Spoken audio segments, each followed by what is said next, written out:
Hyderabad QR పరిధిలో ఇందిరమ్మ ఇళ్ల కోసం దరఖాస్తు చేసుకున్న వారికి తెలంగాణ ప్రభుత్వం శుభవార్త అందించింది. ఈ నెల 25న లాటరీకి అర్హత సాధించిన వారి వివరాలను హౌసింగ్ బోర్డు ప్రకటించింది. ఆగస్టు 27వ తేదీ నుంచి 30వ తేదీ వరకు లాటరీ తీసి నియోజకవర్గాల వారీగా ఇళ్లను కేటాయించాలని ప్రభుత్వం నిర్ణయించింది. మొత్తం 16 నియోజకవర్గాల నుంచి అర్హులైన వారి నుంచి దరఖాస్తులను ప్రభుత్వం ఆహ్వానించింది. 60,720 మంది దరఖాస్తు చేసుకోగా ప్రాథమిక పరిశీలన అనంతరం అనర్హులుగా తేలిన వారికి నోటీసులు అందించారు. వీరి నుంచి సోమవారం వరకు అభ్యంతరాలు స్వీకరించారు. అర్హులైన వారికి లాటరీ పద్ధతిలో ఇళ్లను కేటాయించాలని ప్రభుత్వం నిర్ణయం తీసుకుంది. దీంతో లాటరీకి అర్హత సాధించిన వారి వివరాలను ఆన్లైన్ ద్వారా వెల్లడించనున్నారు. లబ్ధిదారులు ఆన్లైన్లోకి వెళ్లి తమ వివరాలను చెక్ చేసుకోవచ్చు.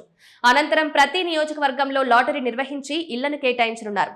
అయితే తిరస్కరించబడిన దరఖాస్తుల్లో ఎక్కువ మంది నగరంలో స్థిర నివాసం లేనివారు, ఇప్పటికే ఇల్లు లేదా ఫ్లాట్ కలిగిన వారు ఎక్కువ మంది ఉన్నట్లు అధికారులు గుర్తించారు. ఇక 4 వీలర్స్ వ్యక్తిగత అవసరాలకు ఉపయోగిస్తున్న వారిని అనర్హులుగా గుర్తించారు. క్యాబ్ సర్వీసుల కోసం 4 వీలర్ ఉపయోగిస్తున్న వారిని అర్హులుగా తేల్చారు. అయితే అనర్హులైన వారి నుంచి స్వీకరించిన అభ్యర్థనలను పరిశీలిస్తున్నామని, ఒకవేళ వారికి అర్హత ఉంటే లబ్ధిదారుల జాబితాలో చేరుస్తామని housing board vice chairman VP Gautam తెలిపారు.